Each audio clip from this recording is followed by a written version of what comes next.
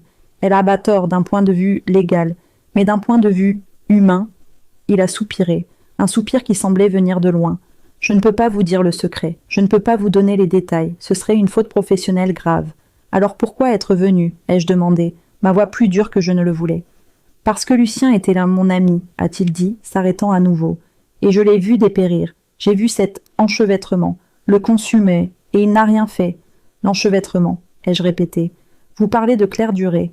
Il a hoché la tête. Cela a commencé avant vous, Madame Morel, bien avant vous. L'histoire des amis d'enfance est un conte de fées, a-t-il coupé. Un conte de fées qu'elle a inventé. Alors, quelle est la vraie histoire? Il a regardé autour de lui. Je ne peux pas, mais je peux confirmer vos soupçons. Vous avez mentionné Henri Lemoine à votre fils. Mon sang s'est glacé. Comment le savez-vous? Vincent est venu me voir. Il était paniqué. Il a dit que vous perdiez l'esprit, que vous inventiez des histoires. Il voulait savoir si Lemoine était un passif de la société de son père. Et qu'avez-vous dit? Je lui ai dit que c'était une vieille affaire, classée. Il m'a regardé. Claire Durée était là quand Lucien a fait sa première grosse erreur, une erreur de jeunesse, une erreur financière, disons une irrégularité qui aurait pu le détruire avant même qu'il ne commence. Je retenais mon souffle. Claire n'était pas sa lune blanche, elle était son témoin, un témoin. Le moine était aussi au courant. Il était le partenaire de Lucien dans cette irrégularité. Lucien a réussi à s'en sortir, le moine moins. Et Claire? Claire a gardé le silence, pendant des années, jusqu'à ce qu'elle ait besoin d'un travail, jusqu'à ce qu'elle ait besoin d'une vie. Donc, elle est venue travailler pour nous. Ce n'était pas un hasard, a dit Dubois. C'était une candidature très convaincante. Et Lucien s'a accepté. Il n'avait pas le choix. Le mot était là. Pas de l'amour. Pas une obligation morale. Du chantage. 30 ans, ai-je murmuré. Il a vécu 30 ans sous un chantage. Lucien n'appelait pas ça comme ça, a dit Dubois, l'air triste. Il appelait ça gérer la situation. Il pensait qu'il pouvait la contrôler. En lui donnant de l'argent, en lui donnant une place, en l'intégrant à la famille, en lui donnant mon fils. Cette phrase m'a échappé. Dubois a baissé les yeux. Vincent a un dommage collatéral, inexcusable. Nous étions près de la sortie du parc. Le testament, ai-je dit. Pourquoi? Il était mourant, le chantage n'avait plus de pouvoir. Au contraire, a dit Dubois. Il en avait plus que jamais. Je ne comprends pas. Que pensez-vous qu'elle lui a promis ou menacé de faire? Il m'a regardé. Le silence. C'est tout ce que Lucien voulait, le silence. Elle a menacé de tout révéler, après sa mort. Elle a menacé de détruire son héritage, son nom, sa réputation. Et elle a menacé de dire à Vincent la vérité sordide sur son père. Alors, il lui a tout donné. Il lui a tout donné, a confirmé Dubois. Il pensait que c'était le prix final, le prix pour qu'elle se taise, pour toujours. Il a acheté le silence. Il n'a pas acheté la paix pour Claire, il a acheté la sienne. Il m'a utilisé, il a utilisé Vincent, et il l'a utilisé elle. Enfin, il a essayé, ai-je dit. C'était un homme lâche, maître Dubois. Il n'a pas protesté. C'était mon ami, et il était compliqué et piégé par lui-même.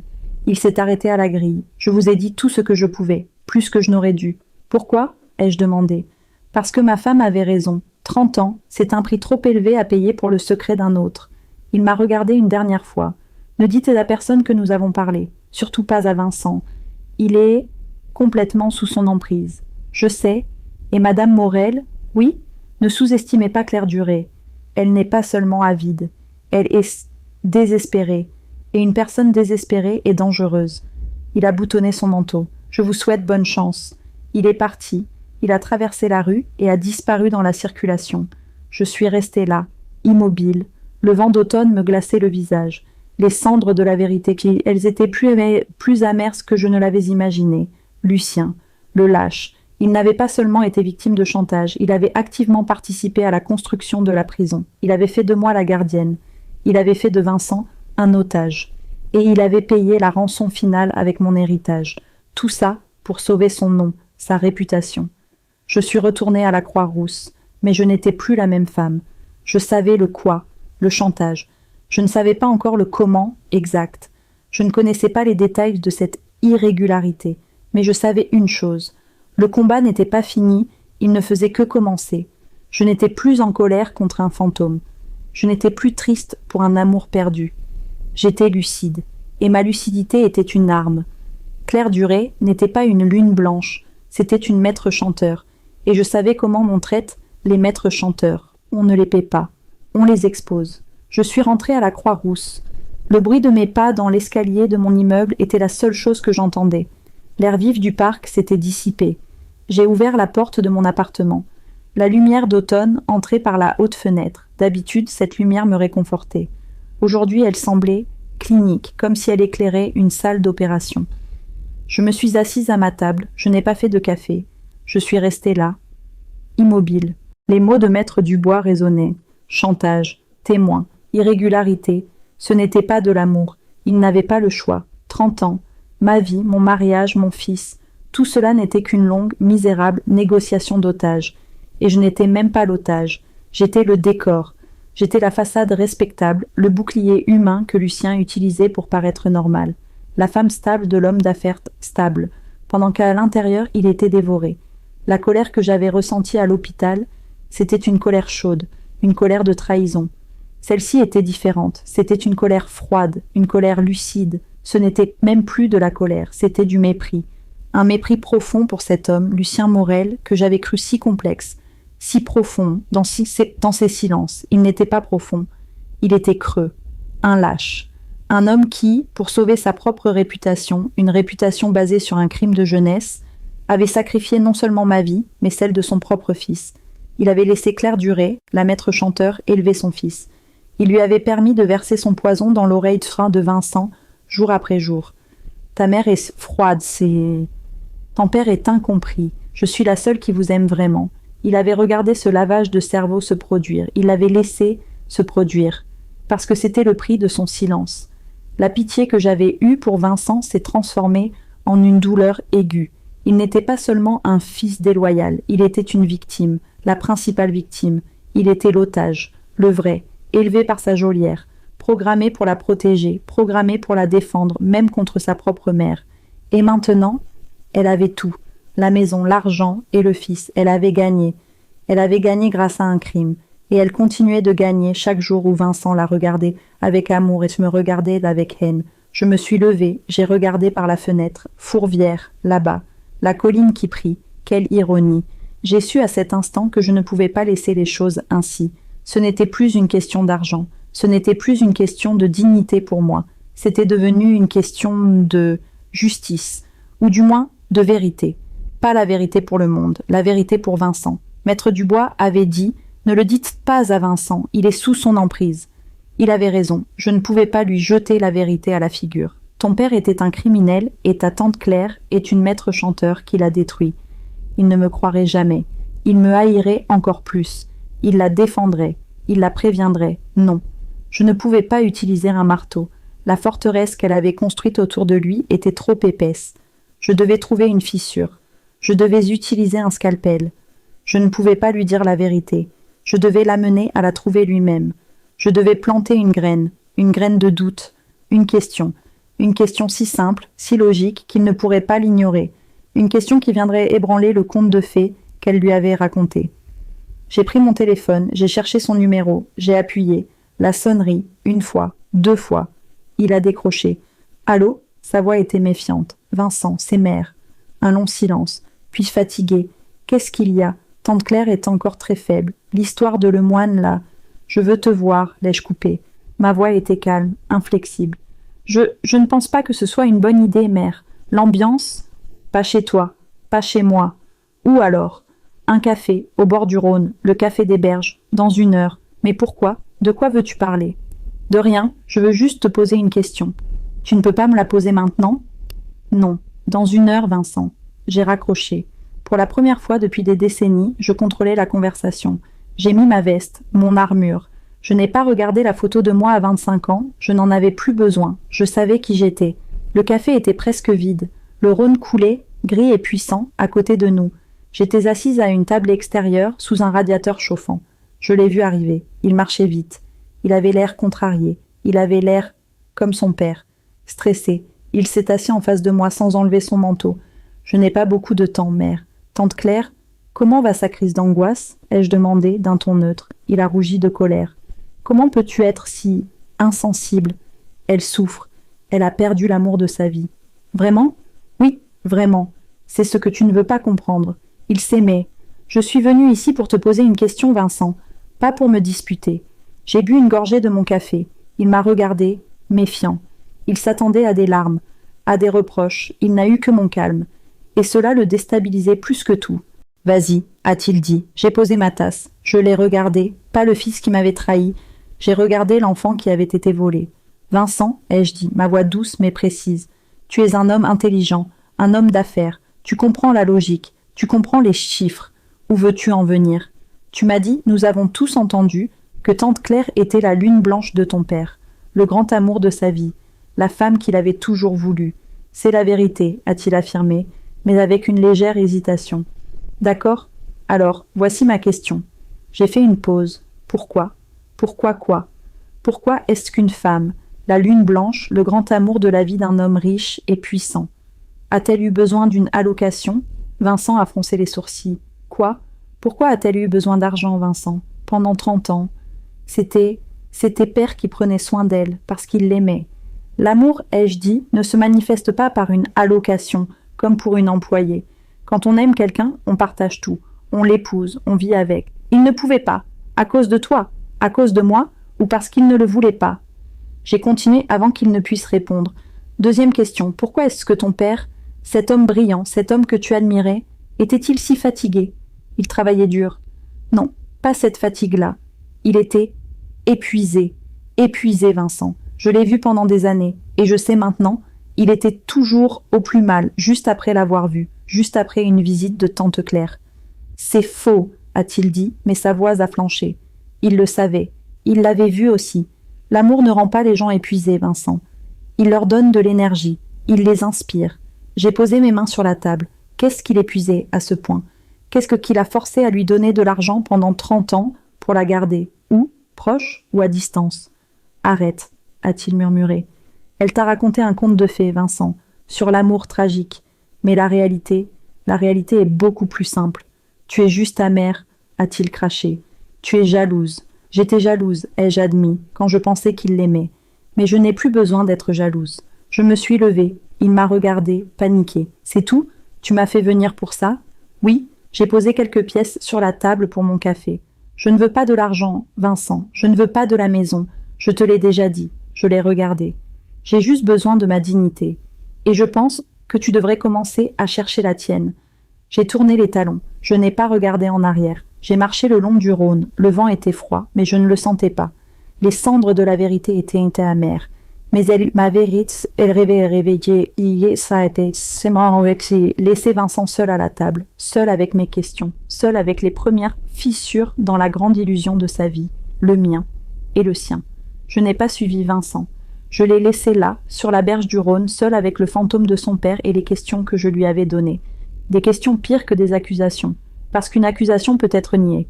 Une question logique, elle s'enracine. Je suis rentrée à la Croix-Rousse. Le simple fait de monter mes 4 étages m'a paru plus facile. Je n'avais pas gagné de bataille, je n'avais pas récupéré ma maison, ni mon fils, mais j'avais cessé d'être une victime. J'avais cessé de subir. J'avais posé un acte. Le premier véritable acte de ma nouvelle vie. J'ai dormi cette nuit-là. Un sommeil profond, sans rêve. Le sommeil de l'épuisement, mais aussi le sommeil de la clarté. Je ne savais pas ce qui se passait à Fourvière. Je ne savais pas si Vincent allait ruminer ou s'il allait simplement classer l'affaire, comme il avait l'habitude de le faire. Mettre mes questions dans la boîte, mère et ta mère est jalouse. C'était le risque, mais je ne le saurais que bien plus tard. Ce qui s'est passé ensuite, ce n'est pas moi qui l'ai vécu. C'est lui, Vincent. Il m'a raconté des mois après. Il est resté assis à cette table de café pendant 1 heure, regardant le fleuve. Ma voix, disait-il, résonnait dans sa tête. Pourquoi une allocation, Vincent ? Pourquoi était-il si épuisé ? Il était en colère, contre moi. Comment osais-je ? Comment osais-je salir la seule histoire d'amour pur qu'il ait jamais connue ? L'amour de son père pour Claire. Son amour pour Claire. Il a payé. Il est parti. Il n'est pas rentré chez lui. Il est allé à la maison de Fourvière. Sa maison, maintenant. La maison de Claire. Il l'a trouvée dans le grand salon, pas alitée, pas très faible. Elle était au téléphone, avec un agent immobilier. Elle parlait de mettre en valeur le bien, de maximiser le profit. Elle riait. Quand elle a vu Vincent, son visage a changé. Le masque de la tragédie est revenu. « Oh Vincent, mon chéri, tu es là. » Elle a raccroché précipitamment. Je parlais. « Il faut bien gérer l'héritage. C'est ce que ton père aurait voulu. » Vincent l'a regardé, vraiment regardé, peut-être pour la première fois. Il n'a pas vu la tante Claire douce et fragile. Il a vu une femme nerveuse. « Tante Claire, a-t-il dit, j'ai vu mère. » Le masque s'est fissuré. La peur. Quoi? Qu'est-ce qu'elle voulait? Elle te harcèle encore? Oh mon Dieu, cette femme ne nous laissera jamais en paix. Elle commençait sa performance, les larmes de la victime. Mais Vincent n'écoutait plus, ma voix était dans sa tête. Pourquoi était-il si épuisé? Tais-toi, a-t-il dit. Pardon, chérie? Non, pas toi. J'ai besoin de réfléchir. Il est allé directement au bureau de Lucien, son bureau. C'était là que tout s'était toujours décidé. C'était le sanctuaire de son père. Il s'est assis dans le grand fauteuil en cuir. Il voulait me prouver que j'avais tort. Il voulait trouver la preuve de leur amour. Il voulait trouver les lettres, les poèmes, quelque chose qui réduirait mes questions au silence. Il a commencé à chercher. C'était un homme d'affaires. Il n'a pas cherché dans les livres de poésie. Il a cherché dans les contes. Il était l'exécuteur testamentaire, après tout. Il avait les clés. Il a ouvert les coffres numériques de son père, les relevés bancaires, les fichiers protégés. Il a cherché le nom Claire Duré, et il a trouvé. Pas des poèmes, des chiffres.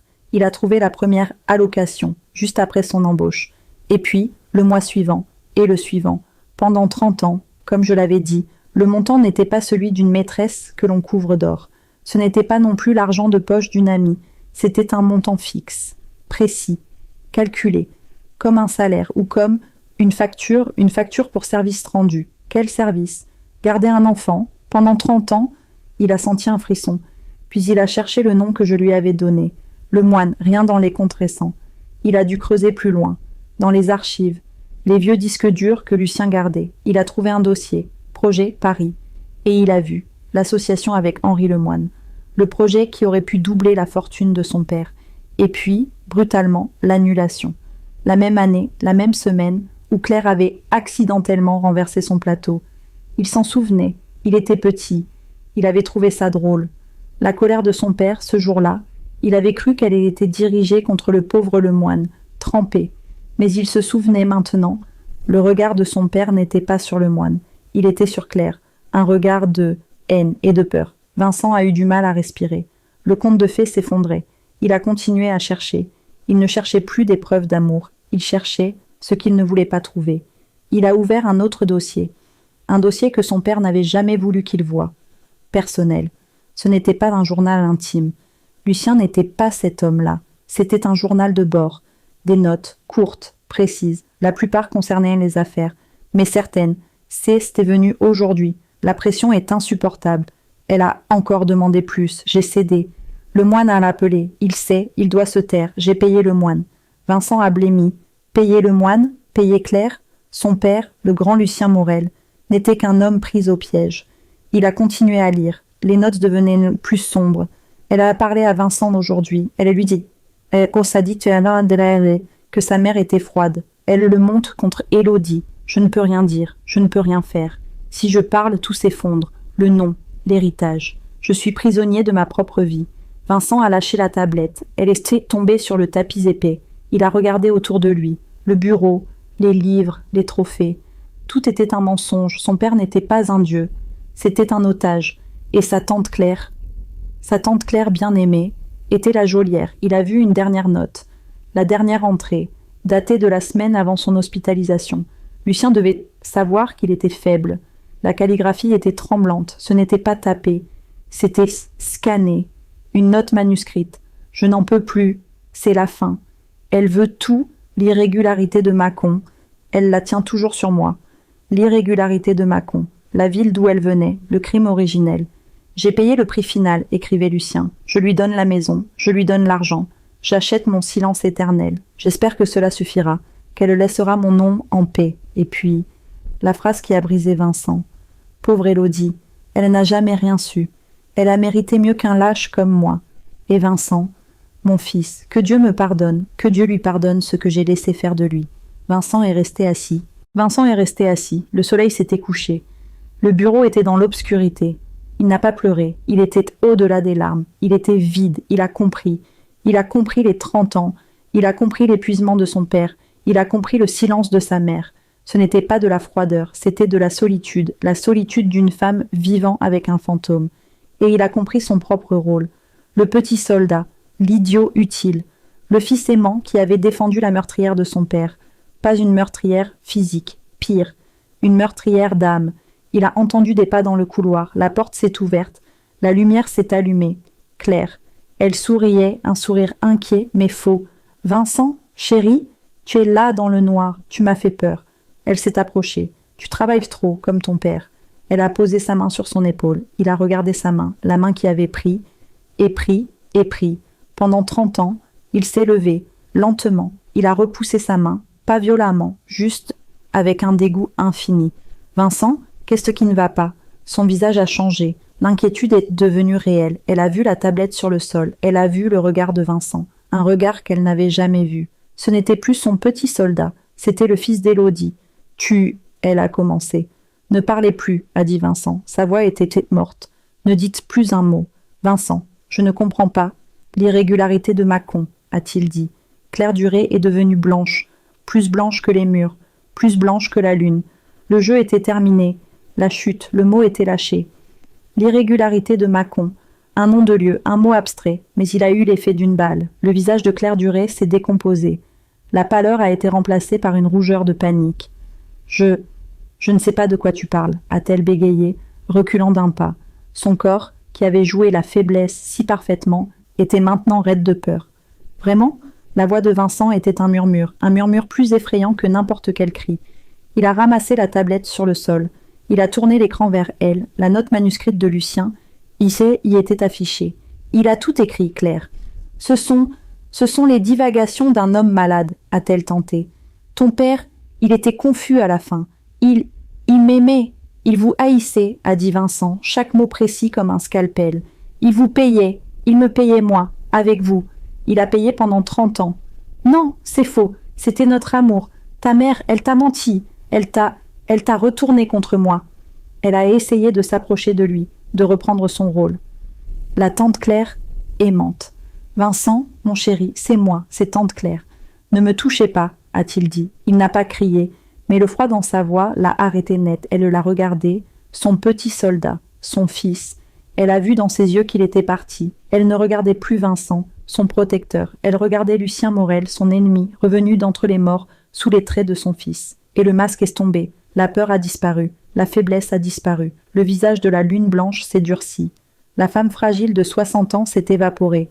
À sa place se tenait la Claire Durée, originelle, la témoin, la maître chanteur. Alors, a-t-elle craché, sa voix basse et venimeuse. Tu l'as découvert. Vincent a hoché la tête, son cœur se brisant d'une nouvelle façon. Tu n'as aucune idée, a-t-elle continué, de ce qu'il était, ce grand homme, ce père que tu admirais. Tais-toi. Non, tu vas m'écouter. J'étais là. J'ai vu ce qu'il a fait à Mâcon, cette irrégularité. C'était une fraude, Vincent. Une fraude pure et simple. Il a ruiné des gens, des petites gens. Et le moine était son complice. Elle avançait vers lui maintenant, pleine de rage. Il m'a utilisée. Il m'a vue. J'étais jeune, j'étais stupide. J'étais juste une secrétaire. Et il m'a acheté. Il m'a dit de me taire. Prends ça, Claire, et oublie ce que tu as vu. Et tu t'es tue, a dit Vincent. Bien sûr que je me suis tue. Et puis il est devenu riche, sur le dos de ces gens. Et moi, j'étais toujours la petite secrétaire de Mâcon. J'avais droit à ma part. Ta part, a répété Vincent, écœuré. 30 ans de chantage. 30 ans de justice, a-t-elle crié. Il m'a tout pris, ma jeunesse, ma réputation. Il m'a forcé à être cette tante Claire, à t'élever, à te supporter. Le mot a frappé Vincent. Me supporter ? Oui, toi, le fils de l'autre, le fils de la femme froide qu'il a épousée pour se donner une respectabilité. J'ai dû te lire des histoires, j'ai dû te border, j'ai dû prétendre t'aimer. C'était le prix pour qu'il continue de payer. Vincent a reculé.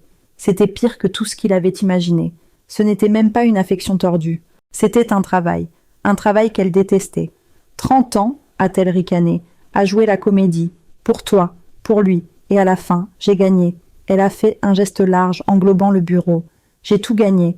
Le testament, la maison, l'argent, c'est à moi. C'est ma paye finale. Et tu ne peux rien y faire. Elle le regardait, triomphante. Elle avait perdu son soldat, mais elle avait la victoire.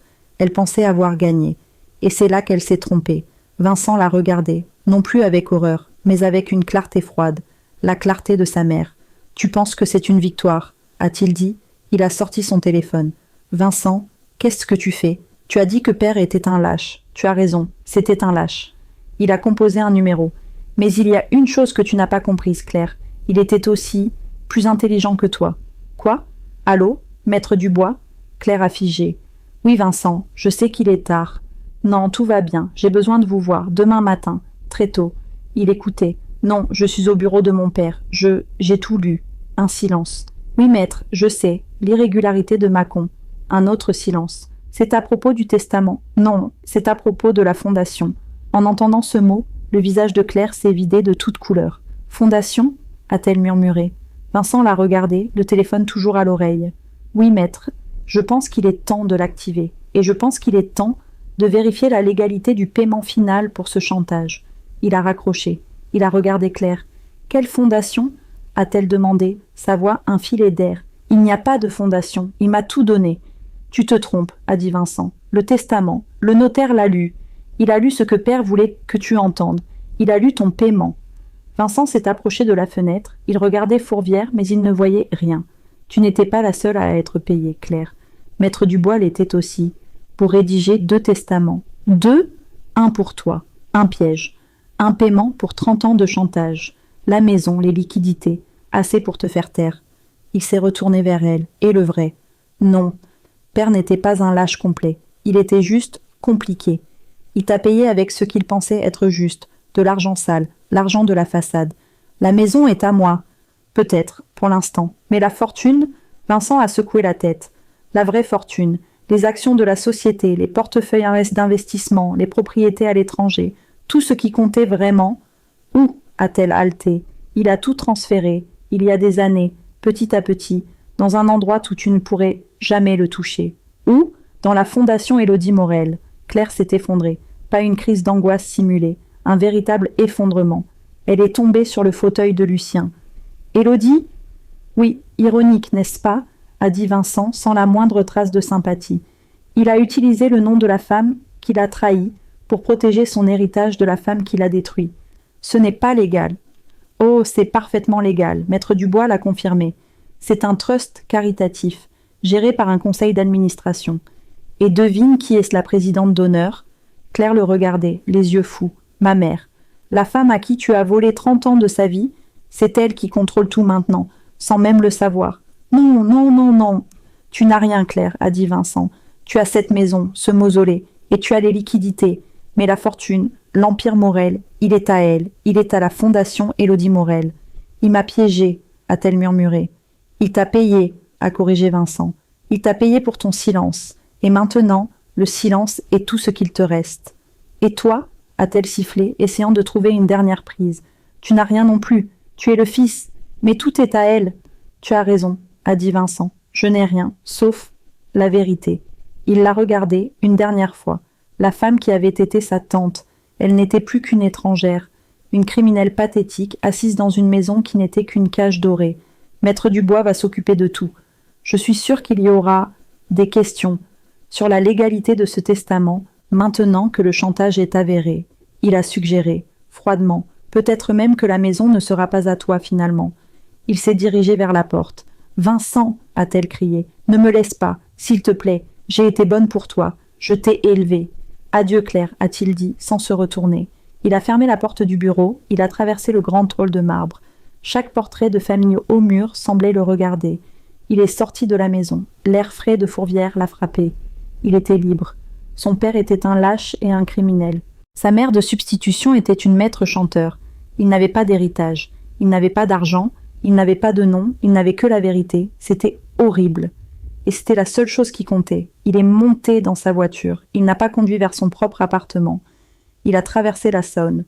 Il a monté les pentes de la colline qui travaille. Il s'est garé dans une petite rue. Il est resté assis dans sa voiture pendant un long moment. Il regardait la porte d'un vieil immeuble, l'appartement de sa mère. Comment pouvait-il frapper à cette porte?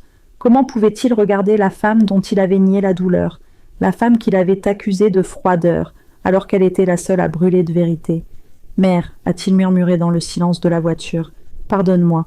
Il a coupé le moteur. Il est sorti. Chaque pas vers cette porte était le pas le plus difficile de sa vie, Vincent est resté longtemps dans la voiture. La nuit était froide.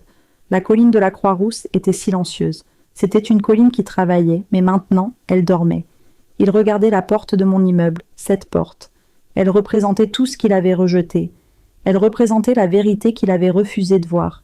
Elle représentait la femme qu'il avait aidé à crucifier. Il m'a raconté plus tard que c'était l'acte le plus difficile de sa vie. Plus difficile que de faire face à Claire. Plus difficile que de lire les secrets de son père. Sortir de cette voiture. Marcher jusqu'à cette porte. Appuyer sur le bouton de l'interphone. Il s'attendait à ce que je ne réponde pas. Il s'attendait à ce que je lui raccroche au nez. Il aurait mérité les deux. J'étais réveillée. Je n'avais pas dormi. Je n'étais pas assise à ma table à attendre. J'étais à la fenêtre, non pas à l'épied. Mais je savais qu'il viendrait. Quand l'interphone a sonné, le son a été brutal dans le silence de la nuit. Une voix d'homme déformée par l'appareil. « Mère ?» Une pause. « C'est Vincent, s'il te plaît, ouvre-moi. » Il n'y avait pas de colère, pas d'autorité, juste une voix brisée. J'ai appuyé sur le bouton, j'ai ouvert la porte de mon appartement. Je l'ai attendu dans le couloir, j'ai entendu ses pas. Lourds, les pas d'un homme qui porte le poids de 2 générations de mensonges. Il est apparu en haut des escaliers, éclairé par la faible lumière du palier. Il avait l'air vieux. Il avait pris 30 ans. Il s'est arrêté à quelques mètres de moi. Il m'a regardé. J'étais dans mon appartement simple. Lui, dans ses vêtements chers, semblait déplacé. Ses yeux. C'étaient les yeux d'un étranger. Puis, il a regardé par-dessus mon épaule. Dans l'appartement, il a vu le vide, le matelas, la table, les livres, et sur la table de nuit, la photo. La photo de moi, à 25 ans. La femme souriante, la femme qu'il n'avait jamais connue. Et il a compris. Il a compris ce qui lui avait été volé. Ce qui m'avait été volé. Il n'a pas pleuré. C'était au-delà des larmes. Il s'est avancé, lentement. Il s'est arrêté devant moi. « J'ai lu », a-t-il murmuré. Je n'ai rien dit. Le journal de père, l'irrégularité de Mâcon. J'ai hoché la tête. Et Claire, elle a tout avoué. Il a dégluti. J'ai été un imbécile. Ce n'était pas une excuse, c'était une déclaration de fait. Oui, ai-je dit, pas cruellement, mais honnêtement, la vérité. C'était tout ce qu'il nous restait. Elle m'a élevé pour la détester, a-t-il dit, sa voix se brisant. Elle m'a programmé, et j'ai marché. Elle t'a utilisé, Vincent, comme elle a utilisé ton père, comme ton père nous a utilisés. Il m'a regardé. Mère, Il n'arrivait pas à le dire. Pardon, le mot est sorti, étranglé.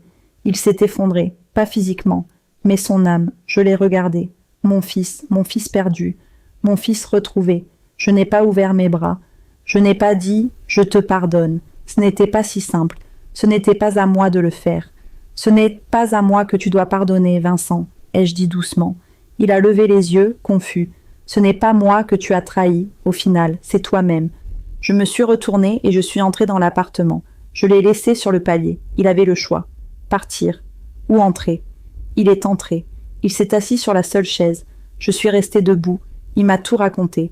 La confrontation, la rage de Claire. Et puis, la fondation.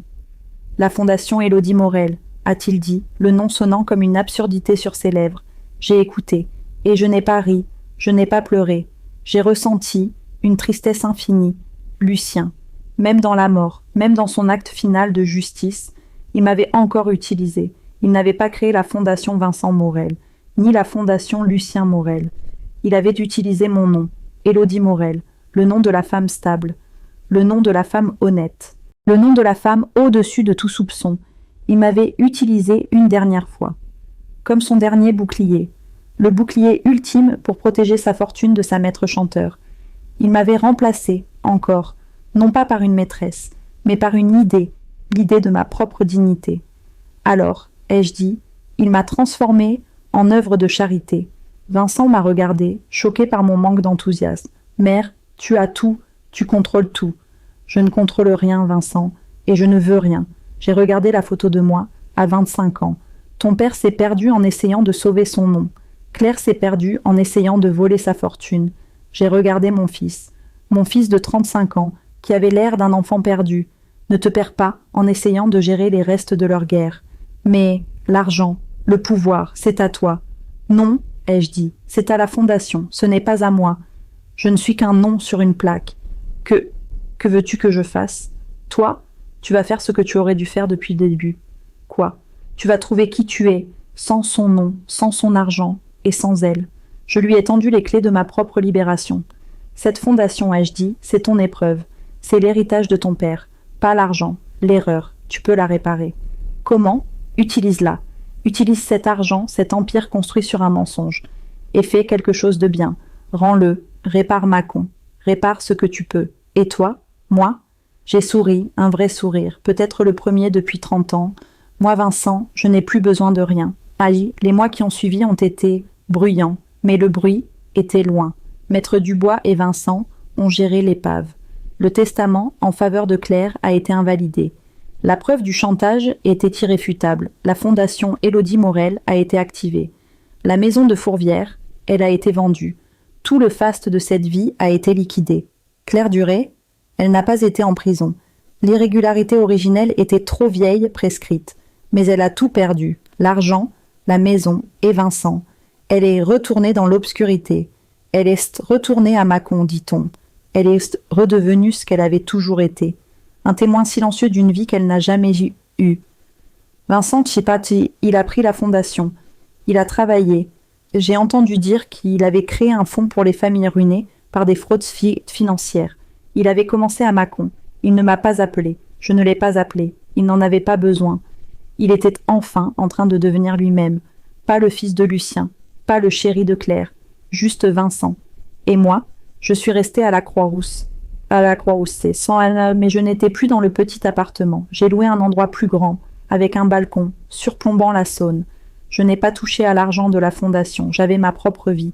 J'écrivais, je lisais, je marchais. C'est là que je suis, maintenant, sur les quais du Rhône. Le soleil se couche. L'eau est d'un rose profond. J'ai 66 ans. Mes cheveux sont argentés. Mes mains sont un peu ridées. Mais quand je me regarde dans le reflet de l'eau, je ne vois plus une ombre. Je ne vois plus une épouse légitime. Je ne vois plus un remplacement. Je vois moi. Élodie. J'ai reçu une lettre ce matin, de Vincent. Un seul mot. Merci. Je l'ai pliée. Je l'ai mise dans ma poche. Je n'ai pas besoin de la prochaine vie, Lucien. J'ai celle-ci, et elle est enfin à moi. Mon téléphone sonne. C'est peut-être lui, ou peut-être un ami pour un café. Peu importe, je regarde le fleuve couler. Il emporte les derniers restes du passé. Je souris. Et pour la première fois, le silence était vraiment paisible.